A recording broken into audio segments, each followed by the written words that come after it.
Hi, everyone. Welcome to today's Career Chat. I'm Krista Harmon, one of the Career Readiness Consultants with the Kent Intermediate School District, and I'm so glad you're here. And I especially am thrilled to have Dakoda Gerke.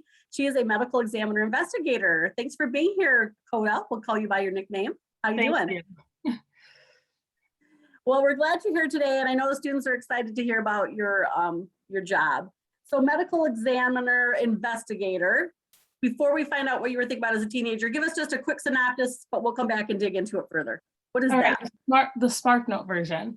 So most people do not know what this job is, or they've never heard of it, or they think I'm a coroner, and I am not a coroner. I am not a doctor, so I'm not certified to do those things. So medical examiner. I work in Isabella County. We're in Mount Pleasant. A lot of you may not know where that is, but that is my jurisdiction. And so when anybody in the county passes away, I go out and I investigate the scene. There, I try to figure out cause and manner of death, and while doing so, I try to give family the comfort and answers that they're needing.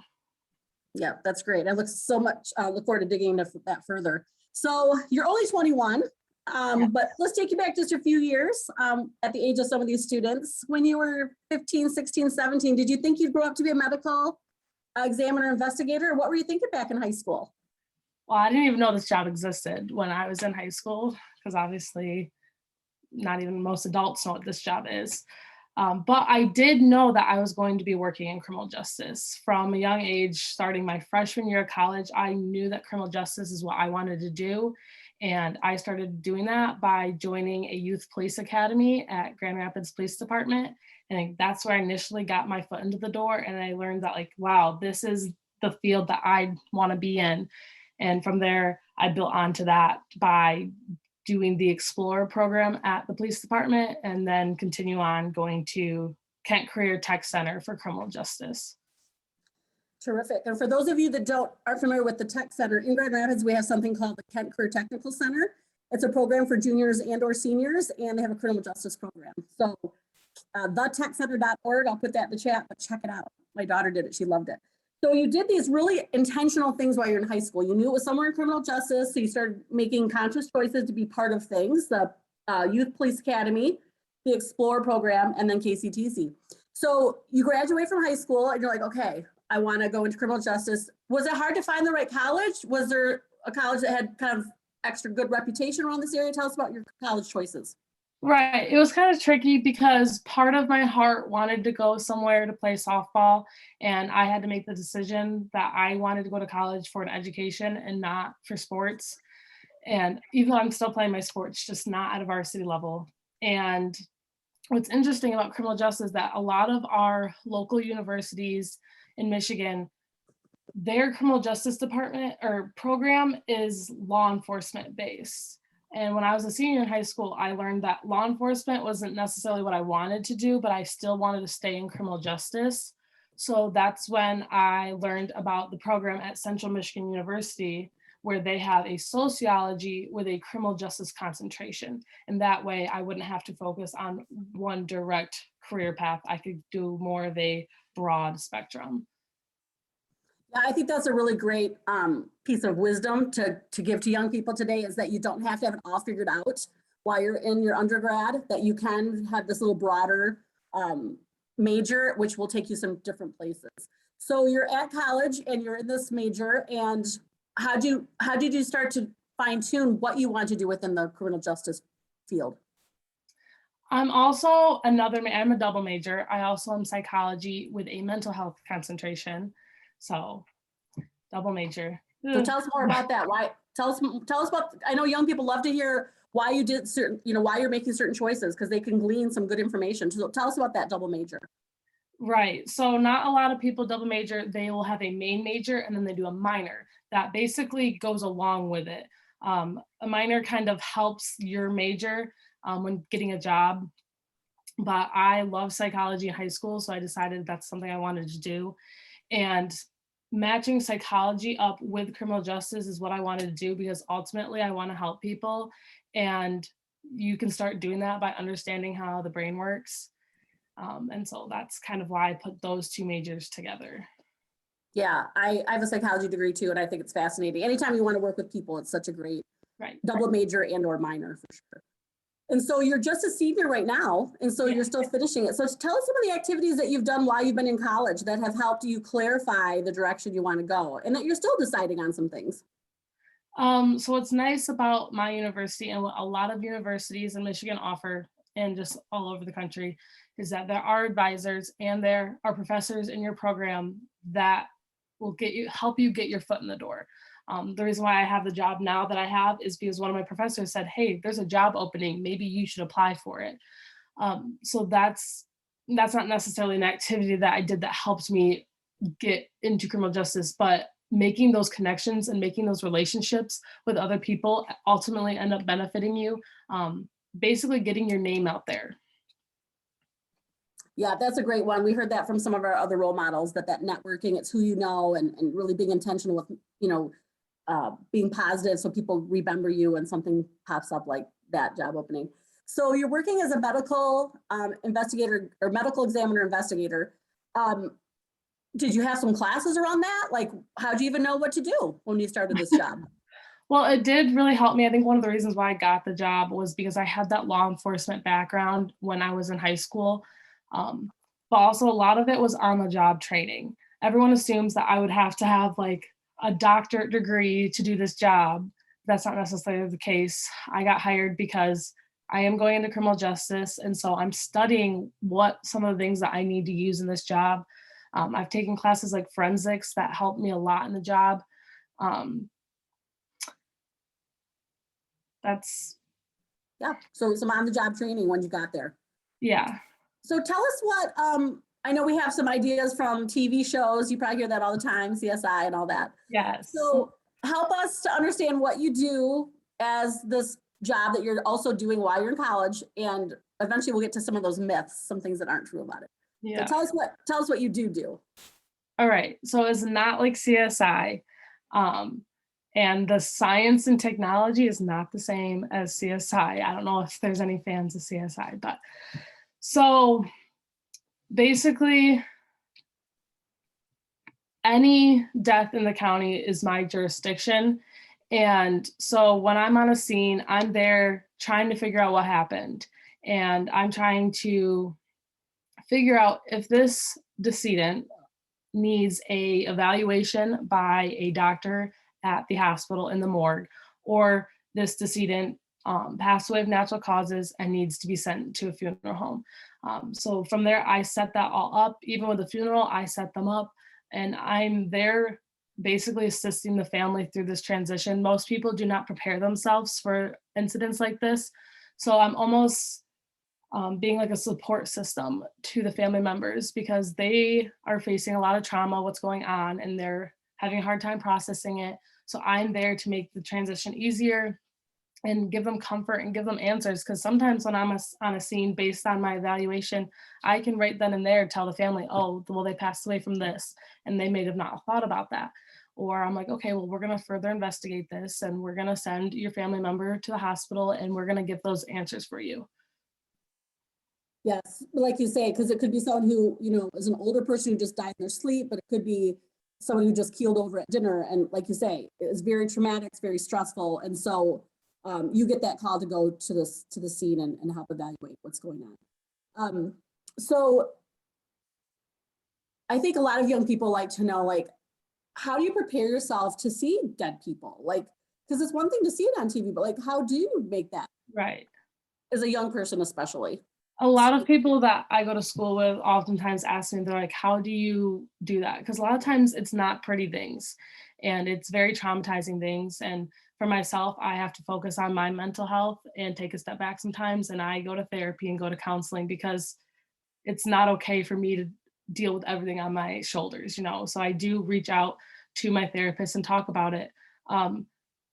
But how do I prepare myself is like I get into that mindset, like that I'm there for those people. I'm there to help the scene. I'm there to ultimately help everybody. So I kind of don't focus on myself at that time in that particular scene.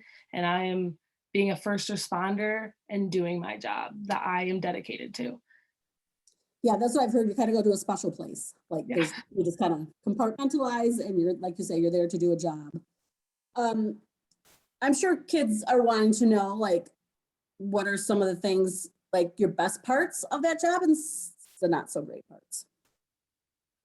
The best parts are when I am with a family and they like appreciate me and they understand why I'm there and they're like, thank you for doing what you do because not everybody could do this job. It's not a job that the line is going out the door for, you know, it's not like something where everyone wants to apply for. And then some of the downside is to it, I do have a lot of scenes where people do not understand why I'm there. They think I'm a police officer. I don't wear a police uniform, but to them, with what's going on, they don't understand that I'm not an officer. I don't carry a gun or anything. I'm just an investigator. So dealing with that intense type of situations when people are not so thrilled to see me. Yeah, that would be stressful. And like you say, just seeing some of the scenes is probably a real negative. Yeah, that you I don't want to go into too much detail with that. I'm sure not everyone wants to hear about the nasty things I've seen. And honestly, Koda, usually the question comes up, what is the nastiest thing you've seen? But we'll spare that. If anyone wants that, put that in the chat. Otherwise, we'll keep it a little at the higher level. So help us understand, you're not an officer. I know that's one of the big myths about being an investigator is that people think you have to be a police officer first. So why don't you help young people understand what is the path that they decided, man, this is something I might like to do. What is the traditional path to get into it? To get into like this medical position. Right. Which is interesting is because I'm the youngest person in our company. It's not traditional for younger individuals to do this job. It's something usually that police officers, EMTs, or firefighters do on the side or after they retire. So most of my coworkers are older individuals, like their kids are older than me. So sometimes it's a little hard relating to my coworkers in that sense.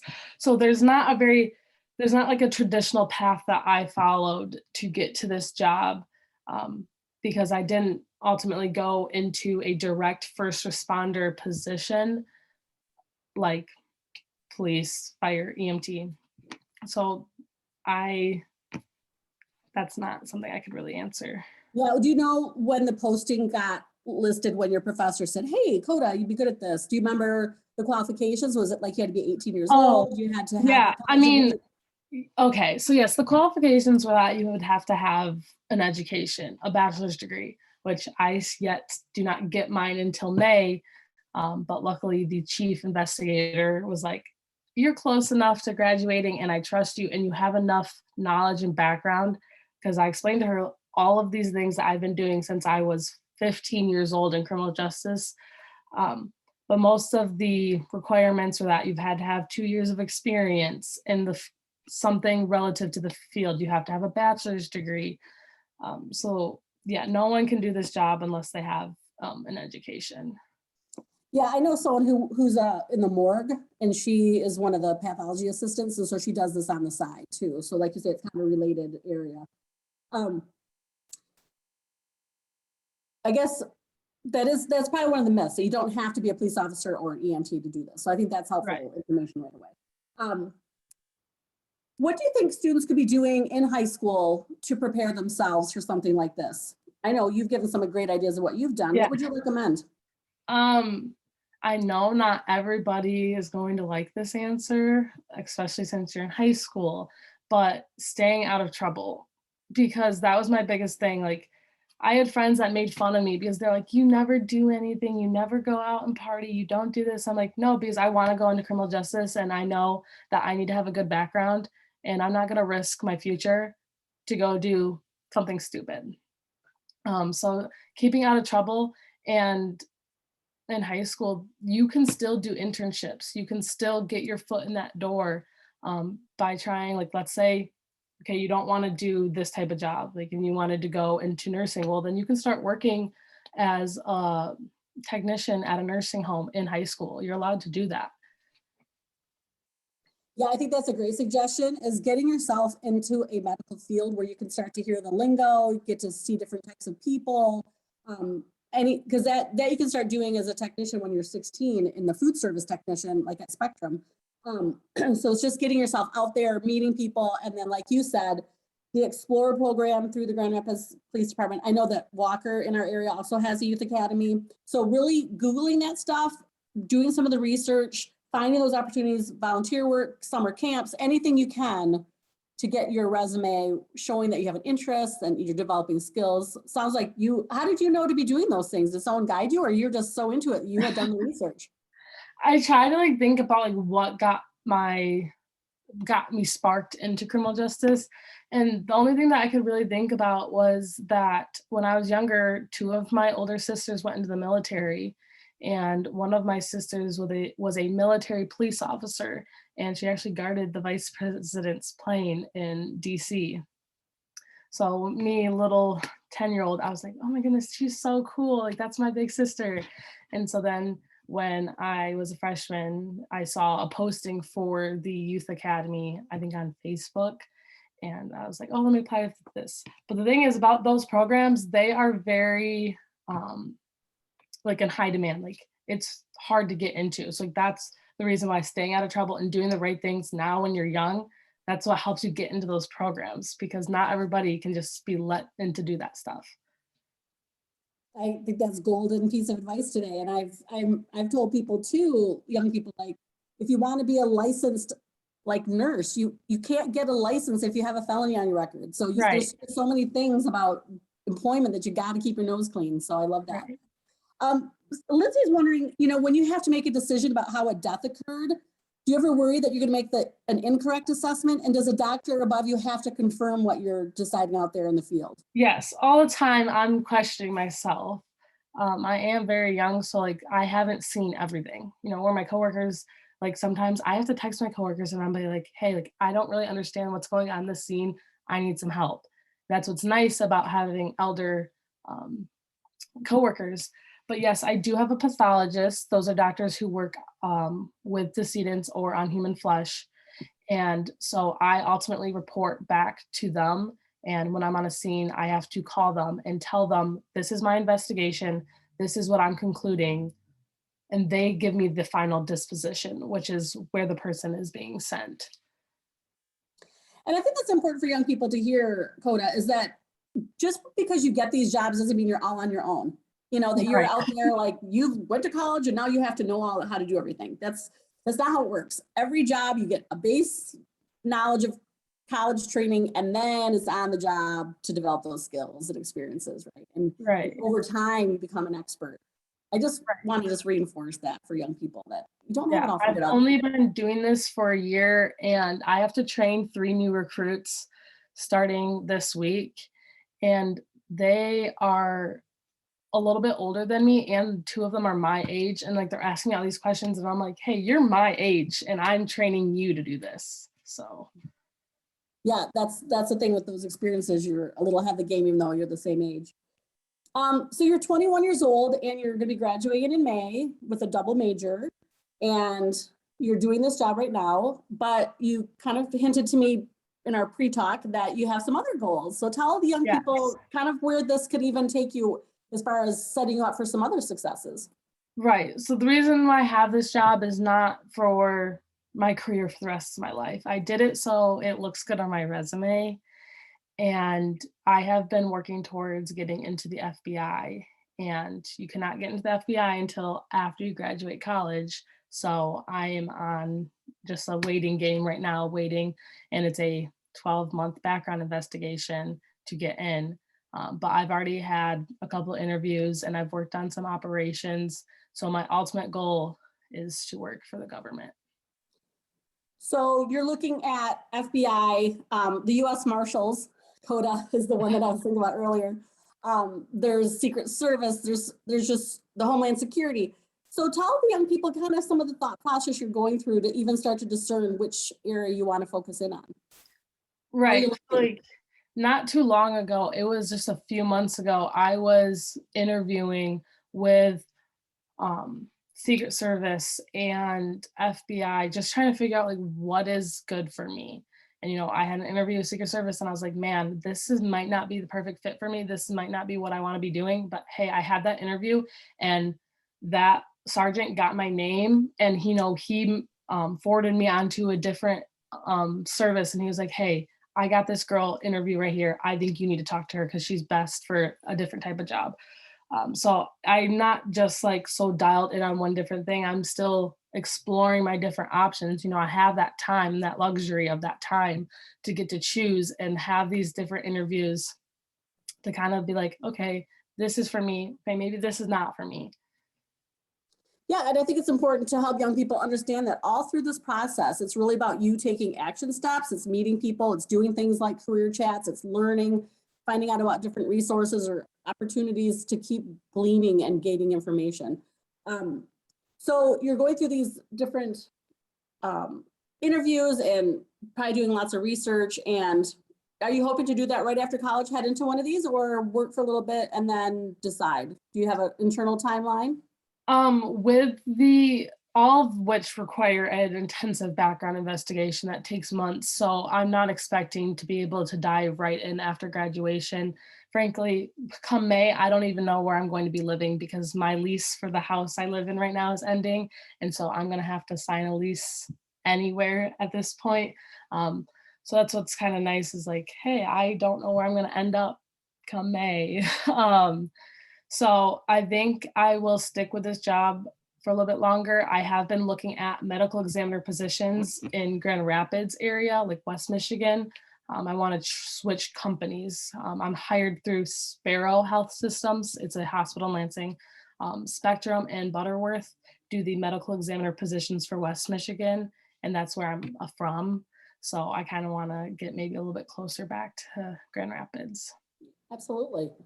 So tell us some of the other jobs, because I think there might be, for some young people, the difference between a medical examiner investigator versus a CSI crime scene investigator, which is part of the police department.